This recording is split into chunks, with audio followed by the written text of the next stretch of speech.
Hi friends! So today I'm inspired by the weather. It is rainy, it is cold, so this is what we're gonna do. So we're gonna make kind of like a rainy landscape. So what's gonna happen is that I'm gonna have, I drew clouds, okay? I'm gonna have kind of like more of a solid watercolor. We're gonna be using watercolor. It's gonna be more of just the watercolor up here. But down here, some of you have already done this. I'm gonna watercolor and then I'm gonna add salt. So you're gonna need a pencil, some watercolor, brushes. I would choose a small brush and a big brush if you have them, and some salt. So what's gonna happen is that I'm gonna paint up here with just regular watercolor. I'm gonna go around my clouds because my clouds are usually white, right? White or gray. And then down here, I'm gonna add probably some blues and some purples, and I'm gonna add the salt. So what's gonna happen is that the salt and the watercolor, it's like they don't like each other. So what happens is that when you put the salt on top of the watercolor is that it kind of like crystallizes, or it kind of separates. The salt makes the watercolor kind of like make a circle around it. So one of the most important rules about this though is that your watercolor has to be wet when you add the salt. If your watercolor is not wet when you add the salt, then it's not gonna work. Okay, so I'm gonna show you really quickly what I mean by that.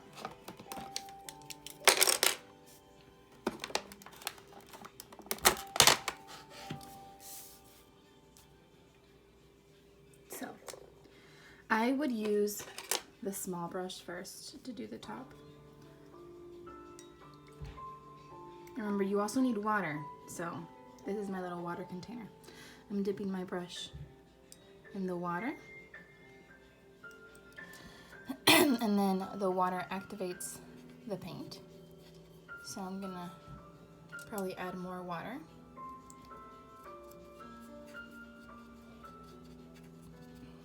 Okay. And I would actually probably keep adding more water. My blue over here is a little, this one at least, there's not much in it.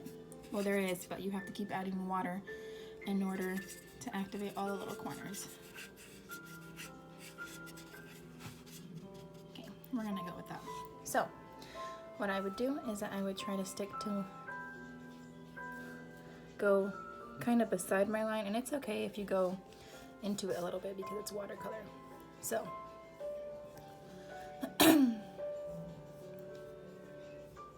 I would kind of make a little outline first of where I'm trying to cover, and then I would kind of add water going up, and I just dipped my brush in the water, and then I would get more paint, and then I would start painting up. So what that's gonna do is that it's kind of gonna blend that line that I had.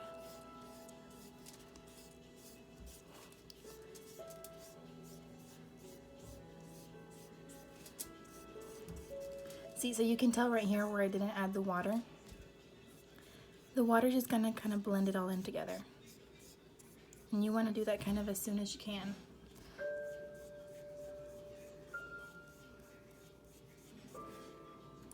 More paint.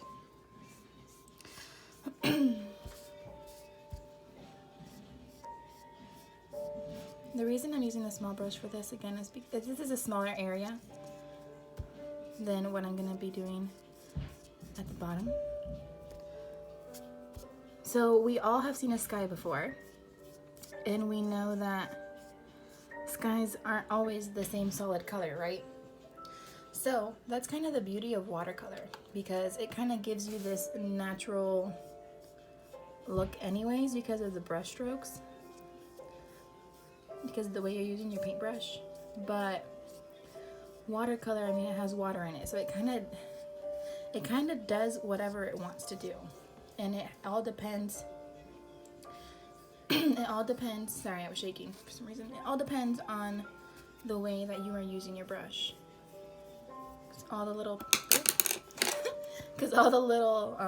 The way that you use your brush, like the movement, is gonna show up. Okay, so you could spread this out, up to you. I kind of like mine like this because it kind of looks a little, keep shaking. Okay, that's kind of a habit of mine. But yeah, I forgot what I was saying. Oh, this kind of makes it look more like of a sky, because when we look at the sky, we see different little colors, we see different shades, tones. So I'm gonna go ahead and leave that part like that. So that would be kind of like the more solid area where I'm not gonna add the salt. And I'm gonna use my big brush. Water. And I'm probably gonna mix blue and purple. So I'm gonna get some blue. And the easiest way to mix your colors is to kind of put them in a separate area. So I have some blue here. I'm gonna I kind of just dipped my paintbrush in there and kind of picked up a lot of water. And I'm gonna mix it in here. So you can already see that the water is making it a lot more loose. So now I'm gonna get more water and I'm gonna go into the purple to activate the purple, because my purple was dry because I hadn't used it yet. And I'm just gonna take some purple and I'm gonna mix it in here. So before I start painting, I'm gonna go ahead and open my salt, because like I said, you want to make sure that your paint is still wet when you add the salt. That's really important. So I'm gonna start. You can already tell it's a little darker. Okay, so I would do piece by piece. So I would do that, and then I would add some salt. And you can already see what it just did. It's like a science experiment. So it's gonna be your choice whether you keep the salt on there or not. You can actually brush it off once it's dry, once it has done this little effect on there. But yeah, so you have to keep going piece by piece, because you want to keep it dry in order to be able to do all that. And this is gonna work a lot easier if you have a lot of color. So if I were you, I would make this even darker.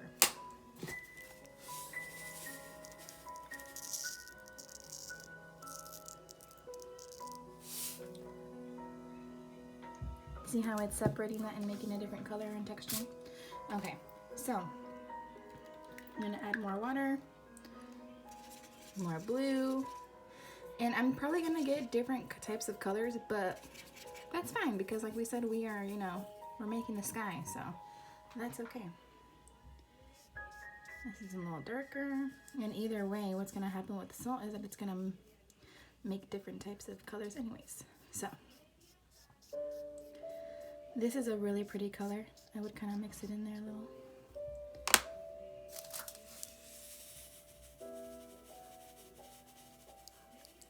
So you can see how the darker the color, the more evident, or the more you're going to be able to see your salt.